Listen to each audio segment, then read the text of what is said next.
ಹರೇ ಶ್ರೀನಿವಾಸ. ಎಲ್ಲರಿಗೂ ನಮಸ್ಕಾರ. Welcome to my YouTube channel Kalgi couples. ನಮ್ಮ ಚಾನೆಲ್ನ ಯಾರ್ಯಾರು ಸಬ್ಸ್ಕ್ರೈಬ್ ಆಗಿಲ್ವೋ ಅವರು ಪ್ಲೀಸ್ ಹೋಗಿ ಚಾನೆಲ್ನ ಸಬ್ಸ್ಕ್ರೈಬ್ ಆಗಿ ಮತ್ತು ಲೈಕ್ ಶೇರ್ ಮಾಡೋದನ್ನು ಮರಿಬೇಡಿ. ಬೆಲ್ ಐಕಾನ್ ಕೂಡ ಕ್ಲಿಕ್ ಮಾಡಿ. ಇವತ್ತಿನ ಈ ಸಂಚಿಕೆಯಲ್ಲಿ ನಾನು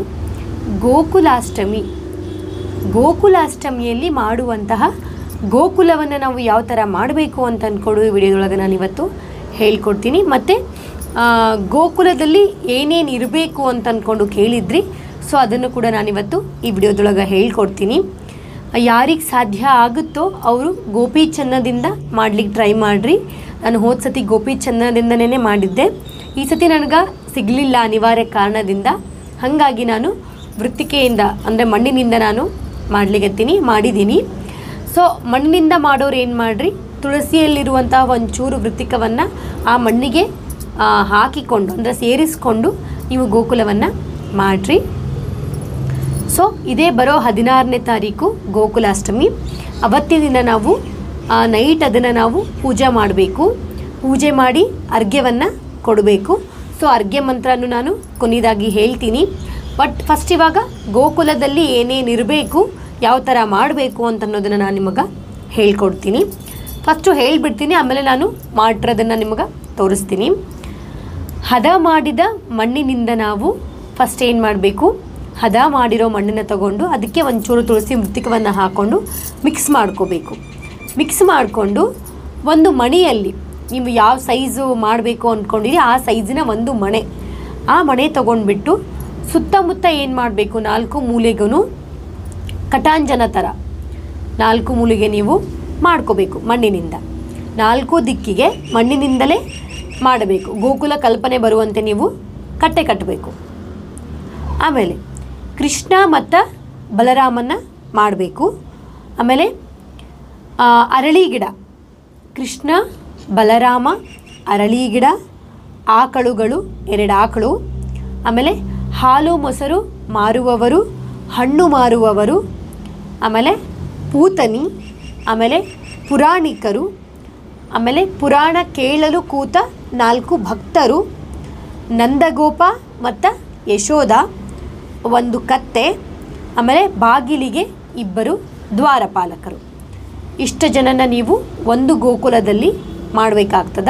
ಆಮೇಲೆ ತುಳಸಿ ಕಟ್ಟೆ, ಆಮೇಲೆ ತೊಟ್ಟಿಲು, ಇದಿಷ್ಟನ್ನು ನೀವು ಗೋಕುಲದಲ್ಲಿ ಮಾಡಬೇಕಾಗ್ತದ. ಸೊ ಇವಾಗ ನಾನು ಮಾಡಿಟ್ಟಿನಿ ಗೋಕುಲನ ಯಾವ ಥರ ಆಗ್ಯದ ಮತ್ತು ಯಾವ್ಯಾವ ಜಾಗಕ್ಕೆ ಕೂಡ್ಸೀನಿ ಅಂತ ಅಂದ್ಕೊಂಡು ನಾನು ನಿಮ್ಗೆ ಹೇಳ್ಕೊಡ್ತೀನಿ. ಬರ್ರಿ ನೋಡ್ರಿ, ಇದು ನಮ್ಮ ಮನೆಯ ಗೋಕುಲ. ಆಗಲೇ ನಾನು ಹೇಳಿದ್ದೆ ಏನೇನು ಮಾಡಬೇಕು ಗೋಕುಲದೊಳಗೆ ಅಂತ ಅಂದ್ಕೊಂಡು. ಸೊ ಅದನ್ನೆಲ್ಲನೂ ನಾನಿವಾಗ ಮಾಡಿಟ್ಟೇನಿ. ಎಲ್ಲೆಲ್ಲಿ ಇಟ್ಟೇನಿ ಮತ್ತು ಏನೇನು ಮಾಡೀನಿ ಅಂತ ಅಂದ್ಕೊಂಡು ಇವಾಗ ತೋರಿಸ್ತೀನಿ. ಬರ್ರಿ, ಇದು ನೋಡಿರಿ, ಮನೆ ಸುತ್ತಮುತ್ತ ಏನು ಮಾಡಬೇಕು ಅಂದ್ರೆ ಕಂಪೌಂಡ್ ಥರ ಹಾಕೋಬೇಕು. ನೀವು ಯಾವ ಸೈಜಿನ ಮಣಿ ತೊಗೊಂಡಿರ್ತೀರಿ ಆ ಮಣಿಗೆ ತಕ್ಕಂತೆ ನೀವು ಕಂಪೌಂಡ್ ಥರ ಹಾಕ್ಕೊಂಡು, ಇದು ಬಾಗಿಲು. ಇಲ್ಲಿ ಯಾರು ನಿಂತ್ಕೊಂಡಾರ ಅಂದ್ರೆ ಬಾಗಿಲಿಗೆ 2 ದ್ವಾರಪಾಲಕರು ನಿಂತ್ಕೊಂಡಾರ. ಸೊ ಇವರು ದ್ವಾರಪಾಲಕರು. ಇನ್ನು ಒಳಗೆ ಹೋಗೋಣ. ನಾವು ಒಳಗೆ ಯಾರ್ಯಾರಿದ್ದಾರ ಏನೇನು ಅಂತ ಅಂದ್ಕೊಂಡು ತೋರಿಸ್ತೀನಿ. ನೋಡ್ರಿ ಒಳಗೆ ಯಾರ್ಯಾರಿದ್ದಾರ ಅಂತಂದ್ರೆ, ಇಲ್ಲಿ ಫಸ್ಟು ಮೇಲಿಂದ ಬರೋಣ. ಇಲ್ಲಿ ಪುರೋಹಿತರು ಮತ್ತು ಕೇಳಿ ಕೂತಂತಹ ಭಕ್ತರು, ಇದು 2 ಆಕಳು, ಇದು ತೊಟ್ಟಿಲು. ನೋಡ್ರಿ ತೊಟ್ಟಿಲು, ಇದು ಕತ್ತೆ ಮತ್ತು ಕತ್ತೆ ಹೊಡೆಯುವವ. ಇದಕ್ಕಿನ್ನೂ ಕಣ್ಣು ಆಗಬೇಕು, ಕಣ್ಣು ಮೂಗು ಬಾಯಿ ಆಗಬೇಕು. ಎಲ್ಲದಕ್ಕೂ ಬರೀ ಕಣ್ಣಷ್ಟೇ ಆಗ್ಯದ, ಇನ್ನು ಮಿಕ್ಕಿರೋ ಕೆಲಸ ಬಾಕಿ ಅದ. ಆದಮೇಲೂ ನಾನು ಫುಲ್ ಎಲ್ಲ ರೆಡಿ ಆದಮೇಲೂ ತೋರಿಸ್ತೀನಿ.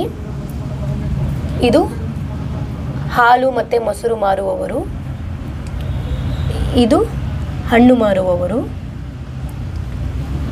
ಇದು ತುಳಸಿ ಕಟ್ಟಿ,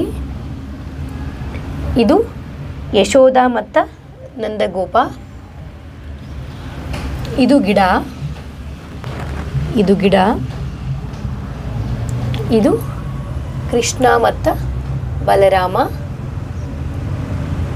ಲಾಸ್ಟಿಗೆ ಫೈನಲ್ಲು ಇಲ್ಲಿದ್ದಾಳೆ ನೋಡ್ರಿ ಪೂತನಿ. ಸೊ ನಾಲ್ಗೆ ತಕ್ಕೊಂಡು ನಿಂತಾಳ. ನಿಮ್ಗೆ ಎಷ್ಟು ಖರಾಬಾಗಿ ಮಾಡ್ಲಿಕ್ಕೆ ಬರ್ಸ ಅಷ್ಟು ಖರಾಬಾಗಿ ನೀವು ಮಣ್ಣಿನಿಂದ ಪೂತನಿಯನ್ನು ಮಾಡಿರಿ. ಸೊ ಇದು ಪೂತನಿ ನೋಡಿರಿ, ನಾನು ಎಷ್ಟು ಜನಕ್ಕೆ ಹೇಳಿದ್ದೆ ಅಷ್ಟು ಜನನೂ ನಾನು ಈ ವಿಡಿಯೋದೊಳಗೆ ಮಾಡಿ ನಿಮ್ಗೆ ತೋರಿಸೀನಿ. ಬರ 16ನೇ ತಾರೀಕಿಗೆ ಗೋಕುಲಾಷ್ಟಮಿ ಅದ. ಯಾರ್ಯಾರಿಗೆ ಮಾಡ್ಕೊಳಿಕ್ಕೆ ಆಗ್ತದ ಅವರೆಲ್ಲರೂ ಮಾಡಿಕೊಂಡು ಪೂಜೆ ಮಾಡಿ ಅರ್ಘ್ಯವನ್ನು ಕೊಡ್ರಿ. ಅರ್ಘ್ಯ ಮಂತ್ರ ನಾನು ಬಾಕ್ಸಲ್ಲಿ ಹಾಕಿರ್ತೀನಿ, ಕಮೆಂಟ್ ಬಾಕ್ಸಲ್ಲಿ ನೋಡ್ಕೊಳ್ರಿ.